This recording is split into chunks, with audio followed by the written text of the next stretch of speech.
Wah, saya ngeri banget. Mereka-mereka yang di sektor kelas menengah ini, kenapa kok turun derajat ke kelas miskin, akan menambah sebuah beban lagi di tahun 2025. Yaitu apa? Semua penghasilan Anda berupa PPh akan dikejar dan dinaikkan oleh pemerintah. Mengapa? Demikian, saya akan membabarkan semua datanya dan tonton video ini dari awal sampai selesai.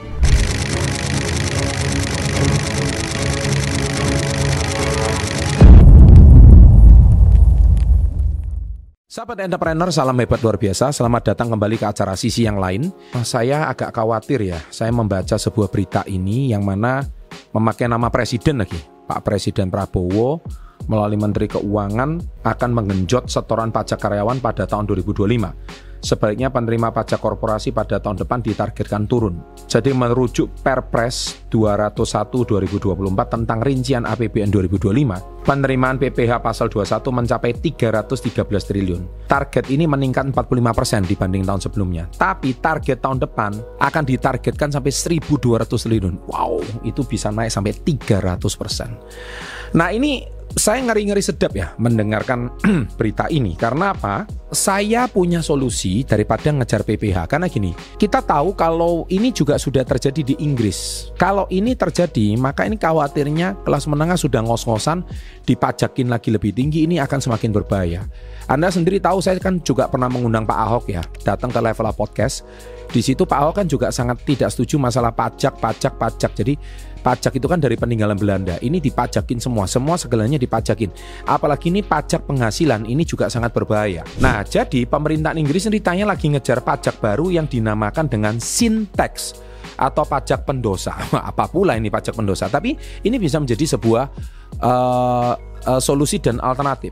Jadi kalau Anda itu hobi miras, alkohol, rokok, yang mana Anda itu semua adalah orang-orang yang menggunakan uang tersebut, uang hiburan lah istilahnya, barang-barang yang dianggap mendekatkan diri ke dosa, ya kan, dalam tanda kutip. Siap-siap deh, karena depannya aktivitas ini juga bisa makin sulit, makin mahal, dan makin gak terjangkau. Jadi pemerintahan Inggris itu lebih memajakin sin tax ini daripada memajakin kelas menengah. Jadi mengapa? Karena banyak negara saat ini sekarang cari sumber pajak baru buat nutup defisit anggaran. Karena semua pemerintah atau negara lagi ngejar pertumbuhan ekonomi. Nah, salah satu ide terobosan ini muncul dari kerajaan Inggris, di mana negara yang dianggap kaku tapi sekarang sudah melakukan inovasi. Mereka memperkenalkan yang namanya sin tax. Nah, apa itu sin tax?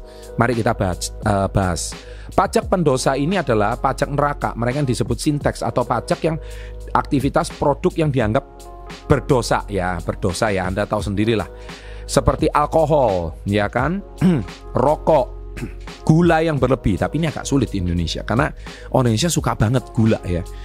Saya juga sudah pernah bahas sama Dr. Hans di SW30 Health karena gula itu lebih bahaya dari rokok.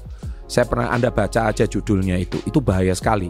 Jadi orang Indonesia tuh semuanya gula, makan es krim gula, Anda masuk minimarket gula. Anda lihat anak SD, jajanan anak SD itu gula semuanya manis, bahkan banyak gula-gula terselubung. Minuman-minuman sasetan itu semua gula. Bahkan sekarang saya itu heran, orang minum kopi susu itu adalah orang minum gula berkedok kopi atau orang minum kopi pakai gula. Itu saya juga nggak habis pikir.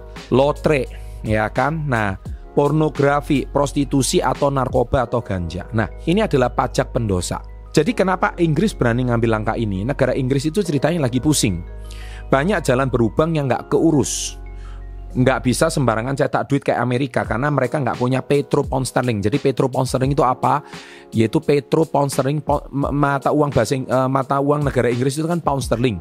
Jadi jaminannya kalau negara Amerika atau underlyingnya kalau mereka tuh mau mencetak uang adalah minyak atau petrol. Nah, Inggris itu nggak punya cadangan minyak untuk dijadikan mencetak uang gitu loh, nggak ada. Nah, sehingga mereka mau nggak mau harus berpikir otaknya keras bagaimana supaya mempertahankan kedaulatan bangsa itu. Warga demo karena nggak mau pajak dinaikkan untuk pekerja. Jadi Menteri Keuangan Inggris Rachel Reeves berbilang bahwa kita nggak bisa terus menekan kelas pekerja atau kelas menengah. Kalau gaji mereka dipotong pajak berlebih banyak, ekonomi nanti akan semakin terpuruk. Nah, oleh sebab itu mereka cari solusi kreatif lewat sin tax ini atau pajak pendosa ini. Maka menurut laporan, sin tax ini bisa mendatangkan dua solusi. Yang pertama adalah mengurangi konsumsi produk yang membahayakan kesehatan. Benar. Jadi gula itu sebenarnya juga nggak baik untuk kesehatan kita. Tapi bangsa kita ini udah kecanduan gula. segala sesuatu itu semuanya gula semua. Lebih baik itu dipajakin sehingga mungkin ada solusi lain daripada gula. Dan yang kedua adalah membantu menutup defisit anggaran negara tanpa menyiksa kelas pekerja. Jadi membantu menutup defisit negara. Jadi Sintex ini bisa menjadi sebuah solusi. Mengapa kebijakan ini diambil? Salah satu kemungkinan adalah karena parlemen Inggris sekarang mayoritasnya adalah partai buruh yang dipimpin oleh Keir Starmer. Kebijakan partai buruh ini agar tetap berkuasa dan mendapatkan the next voters atau mendapatkan calon pemilih partai buruh berikutnya tidak mungkin memajakin kaum buruh kelas menengah. Jadi karena itu target mereka adalah Sintex ini. Jadi mereka memajakin barang-barang yang dianggap berdosa ini.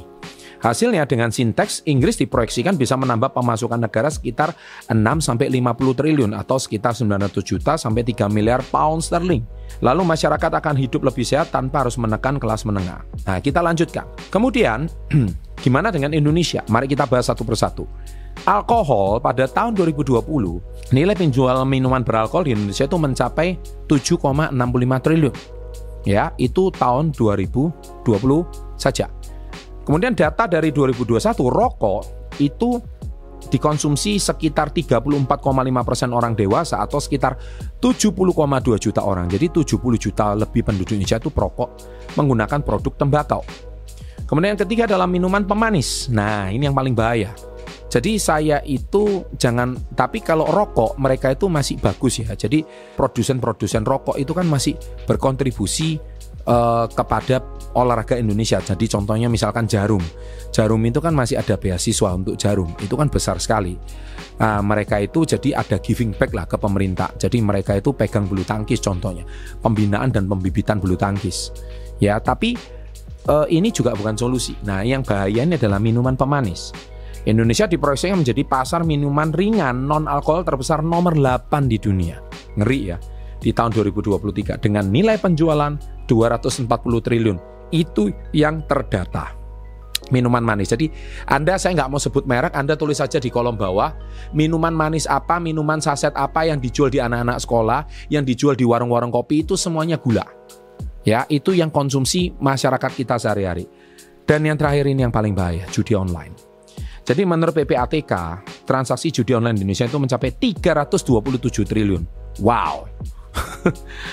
Tahun 2020 meningkat 104 triliun pada tahun 2022 menurut data Box. Dan kuartal pertama 2024 saja itu sudah mencapai 101 triliun. Jadi dikhawatirkan tahun 2024 ini mencapai puncaknya judi online. Yang kelima, Sintex itu apa? Pajak pendosa, pornografi. Nilai transaksi gelap dari praktek eksploitasi pornografi anak. Sekarang itu mungkin banyak situs-situs seperti kayak apa? Micet ya, memperdagangkan prostitusi. Itu 127 miliar. Itu susah sekali. Jadi ada aplikasi-aplikasi seperti itu. Kemudian prostitusi, bisnis prostitusi di Indonesia diperkirakan mencapai perputaran 32 triliun per tahun. Jadi banyak sekali tempat-tempat pijat gelap itu berkedok tempat massage, tapi itu sebenarnya mereka adalah praktek prostitusi di sana. Itu yang harus dipajakin. Kemudian yang ketujuh, narkoba. Kelihatannya estimasi nilai pasar narkoba Indonesia ini sangat sulit ditentukan secara akurat, tapi pasti cukup besar. Kita sudah dengar artis Jakarta banyak banget yang konsumsi. Jadi caranya pasti tidak sulit itu. Nah, kita juga punya potensi besar shadow economy di Indonesia. Seperti judi online, prostitusi, perdagangan narkoba, di mana menyumbangkan transaksi hingga 600 triliun rupiah. Secara ekonomi, shadow economy memuat nilai yang cukup besar. Estimasi dari berbagai lembaga ekonomi menunjukkan bahwa ekonomi bawah tanah Indonesia itu bernilai sekitar 20% hingga 30% PDB. Yang bila diterjemahkan dalam rupiah itu kisaran 4.000 sampai 6.000 triliun. Wow. Mengapa nggak itu aja yang dipajakin? Bayangkan jika ekonomi ini bisa dikendalikan dan dimasukkan dalam sistem pajak formal, negara ini bisa mendapatkan tambahan pendapatan yang substansial. Dengan tarif pajak rata-rata 15-25%, maka potensi pajak yang bisa dikumpulkan dari shadow ekonomi dapat mencapai 600 triliun sampai 1.200 triliun per tahun. Yang mana ini bisa menyamai separuh dari total penerimaan pajak dari bangsa ini. Kita juga lihat lagi, sayangnya implementasi di Indonesia masih penuh dengan tantangan. Banyak pelaku shadow ekonomi belum tersentuh karena lemahnya pengawasan dan adanya perlawanan dari pelaku bisnis ilegal. Dan celakanya mereka oknum-oknum ini menghidupi beberapa oknum pejabat di bangsa ini. Sehingga kenapa sangat sulit sekali menangkap para prostitusi, bisnis ilegal, perjudian, judi online. Karena beberapa oknum pejabat yang sudah bukan rahasia umum, saya juga pernah bahas sama Roy Sakti, dalam tanda kutip dihidupi oleh oknum-oknum ini. Sehingga mereka juga cukup kenyang untuk menerima penghasilan dari bisnis tersebut. Politikus juga ada yang naik gara-gara didana oleh pelaku bisnis. Apalagi 5 tahun sekali, kita tahu biaya demokrasi itu mahal. Siapa lagi kalau bukan dana-dana bisnis gelap seperti ini. Jadi Anda mau nggak politikusnya melindungi bisnis ini? Rokok pun cukainya naik pelan-pelan setiap tahun. 2025 cukai rokok nggak naik kan, berita baik buat perokok. Nah, sehingga inilah yang menjadi permasalahan besar, yaitu PPh mau dinaikkan di tahun 2025 menjadi 2.433 triliun. Ini targetnya naik 8, padahal PPh 21 karyawan itu 313 triliun. Anda bisa lihat di sini ya. Jadi saya berikan sebuah tulisannya di sini, Anda bisa lihat. PPh karyawan itu di tahun 2023 itu 313 triliun atau naik 12,9%. Dan ini ditargetkan harus naik ke 1.000 triliun rencananya PPh-nya ini. Nah, Anda lihat dari 313 ke 1.200, ini naik 4 kali lipat loh. Jadi naik 12%, pemerintah kurang puas. Jadi pajaknya orang menengah ini akan dipajakin terus. Jadi yang saya khawatir, Pak, seperti penonton Success Before 30, Anda ini kan orang baik-baik ya, mostly ya. Kerja yang jujur, kerja juga halal, tapi Anda dipajakin terus gitu loh. Kenapa Anda nggak majekin bisnis yang haram aja? Kenapa Anda nggak majekin bisnis yang gelap aja? Kenapa Anda kok majekin orang-orang baik seperti penonton Success Before 30 ini? Ini yang jadi masalah. Saya juga warga negara yang baik, saya juga pembayar pajak resmi. Ya kan, saya berani ngomong seperti ini. Anda cek aja. Saya benar-benar resmi. Tapi kalau seperti ini, saya sendiri juga protes. Saya mewakili suara daripada orang-orang yang jujur gitu loh, yang menyumbang 313 triliun PDB negara ini. Tapi ini tahun depan nanti bakal dikerek sampai 1.200 triliun. Kita juga mati kalau seperti ini ceritanya. Kita yang bisnis baik-baik saja. Saya di komunitas Yes, saya juga bergerak di bidang direct selling. Saya juga menjual makanan sehat. Saya juga menjual suplemen yang sehat. Kenapa kok saya harus sudah bayar pajak rapi tapi ini dinaikin terus gitu loh. Sedangkan bisnis yang gelap, sisi yang gelap itu mereka didiemin aja. Nah, ini kan bangsa ini mau diapakan? Kenapa ini nggak menjadi sebuah solusi daripada pemerintah di bangsa ini? Jadi bagaimana sinteks ini? Dan akhirnya Anda lihat berapa sumber pendapatan di PPh 24, 313 triliun. Yang lain 369 seperti badan. Kemudian 600 ini PPN dalam negeri, ya kan? Kemudian PPN impor 308, cukai hasil tembakau 230. Tapi sadar nggak, hampir 20% daripada pendapatan pajak dari bangsa ini itu dari PPh karyawan. Ya kan? PPh karyawan. Makanya Anda yang nonton Success Before 30 ini kan mostly kelas menengah, karyawan.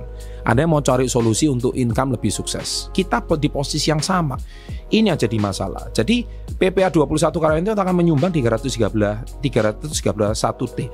Sedangkan PPh badan menyumbang 369T. Ini yang jadi masalah. Makanya melalui video ini saya ingin mengajak para SB30, sahabat SB30 untuk memberikan masukan kepada pemerintah, memberikan masukan kepada pejabat-pejabat yang kemarin Anda pilih mewakili rakyat di anggota dewan tersebut. Video ini tolong diviralkan karena saya berharap kalau video ini viral, pemerintah itu akan coba merevisi lah, membuat undang-undang baru. Hai para anggota dewan, saya juga punya banyak sahabat di anggota yang saat ini menjabat di jabatan yang baru di anggota DPR RI. Teman-temanku yang menonton video ini, tolong Anda renungkan baik-baik.